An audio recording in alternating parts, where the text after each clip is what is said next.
Welcome to Trinitarian Church. My name is Craig. I'm one of the pastors here, and this is the application message for the third message in the Trinity series on Jesus and John 3:16. Now, in the original message, I talked about how Jesus affects this fear that we have of presenting ourselves in front of other people and the consequences that we face as a result of that fear. How we often love darkness more than light. We like hiding ourselves. And how Jesus came to make shame obsolete. He came to make it so that it doesn't work anymore. It doesn't have to affect us in the way that it always has. And I kind of concluded with, it's only when we walk towards the light that the old things disappear. Now, the key to this message is that Jesus didn't just come to show us the way to heaven. He came to pull us out of the darkness that we experience here on earth, where shame kind of dominates our life in many ways, a lot of them hidden. Most of the stress that we feel is shame-related. It's either stress that we feel to cover up parts of us that we're ashamed of, or it's stress to stay ahead so that we don't have to experience more shame. So it's either hiding or working really hard to make sure that we don't have to hide.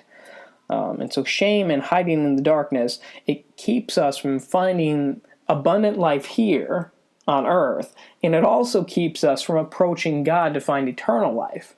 If the key to eternal life is surrendering to Jesus, well, there's no bigger opponent to full surrender than shame, and feeling like we're not good enough to actually accept the gift that Jesus gave us, that we're the exception that it doesn't work for.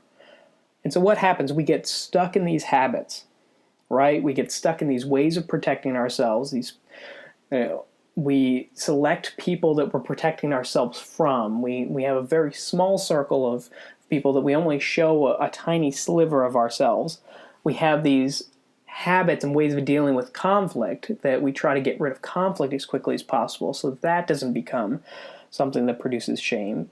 And we just have a lot of ourselves that we just hide from people. We just don't want everyone to know everything about us. The shame is almost more dominant than the parts of us that we allow other people to see. And so we see a lot of negative consequences of these habits, of the patterns of shame and the ways that we're protecting ourselves.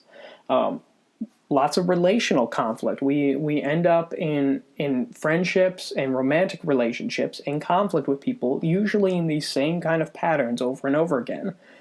We have difficulty achieving goals. So we set goals based on our shame, and then our shame often keeps us from achieving these goals. And so we always feel like we haven't done enough, we made the wrong choices somewhere, and it's all our fault. And so we get stuck in this pattern of self-sabotage as well, where we make these choices and we're like, what were you thinking? What am I doing here? And so with those negative consequences, even though they affect us and they fill us with more shame, we don't want to change our old habits. They're scary, but we look at it as there could be worse consequences. You know, that old saying of the devil you know is better than the one you don't. We don't like our habits. We don't like these patterns that we get stuck in, but we're really scared actually, what if I do something differently here? What if I walk in a different direction? Maybe something worse will happen. Maybe I'll be even more ashamed. But the key to ending the consequences is to walk in the opposite spirit. We walk towards the light instead of hiding from it. We walk towards God instead of ourselves. We develop our relationship with Jesus instead of seeing him as this judge that's going to condemn us. Because the truth is, Jesus sees us very much differently than we see ourselves. Oftentimes, we tend to look at our friends and we give them a certain amount of grace, but then we look in the mirror and we say, what is wrong with you?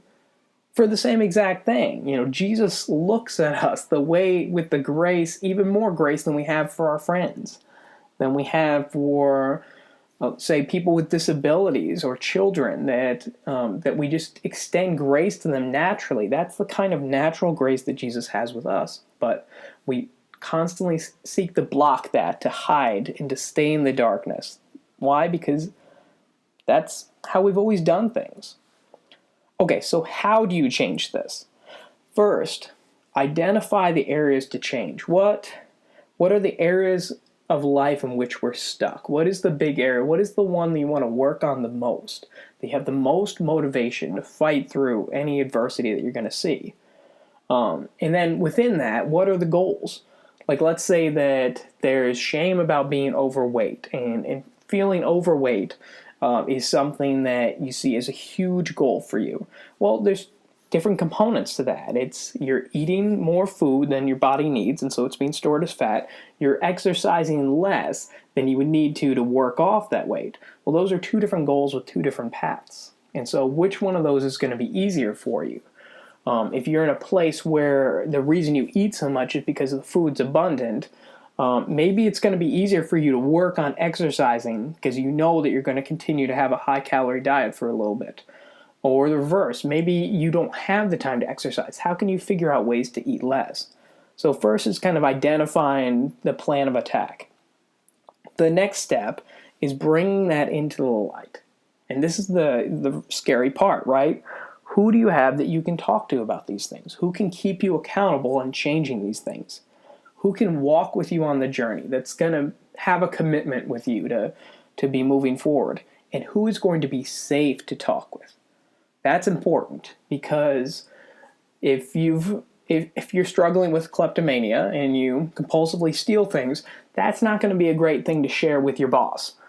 Because the next question out of the boss's mouth is not, how can I help you, but how much have you stolen from work, right? And so who's going to be safe for you to share with? Who's going to be someone that's going to have your best interests in mind?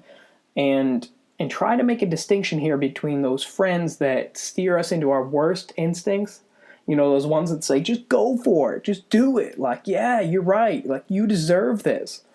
Who are the people that are going to turn you towards God and say, what is God saying? What is God doing? How is God's view of things different than your view of things?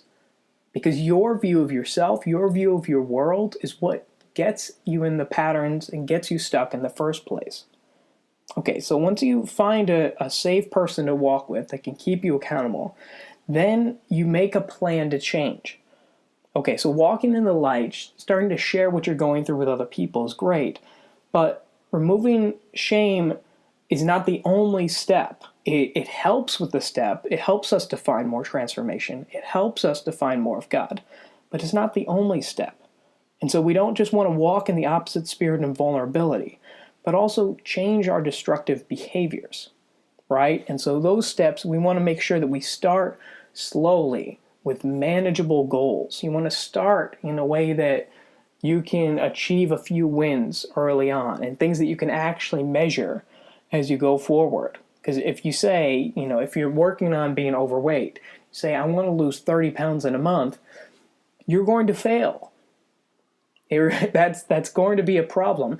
And when that happens, there's a significant chance that just like every New Year's resolution that you've ever made, that's going to fall apart at the first sign of adversity.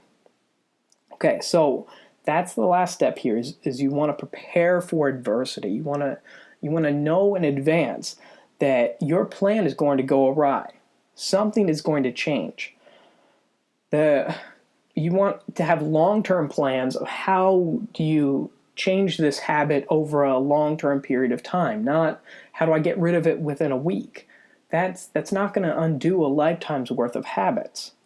And so if you've learned over your course of your life to never open up to anyone about weakness or show that side of you to anyone, it's going to be an adjustment when you start. It's going to be tough. You're going to make excuses. Here's why I don't want to talk to this person. Here's why I don't want to meet with this person. It's raining outside. I don't want to go in my car and change anything. Okay, so these problems are going to come up. The person that you want to talk to is going to move. The small group that you joined, it's going to seem like they're judging you. You know this, and maybe they are judging you, but maybe this is an excuse that you've made in your own mind. How can you anticipate these problems happening, and how are you going to get back on track when they do happen? when you do see these things change, when the person you wanted to meet with, the small group wasn't the thing you wanted, when the gym that you were going to go to just closed, what is your backup plan? Who is going to steer you back in the direction and say, okay, it's all right. There was a little adversity there. You knew this was going to happen. What is your plan now? And so I just want to pray blessings over everyone that's hearing this on your journey. This is a hard journey to walk into the light and to walk in the opposite spirit. But just remember, you're not as bad as you think you are. None of us are. That's why Jesus came for everyone. And he did not just make an exception for you. He died on the cross. He came because he loved all of us. And we often walk as if we are the exception. But Jesus wanted us to know that he goes after each and every one of us.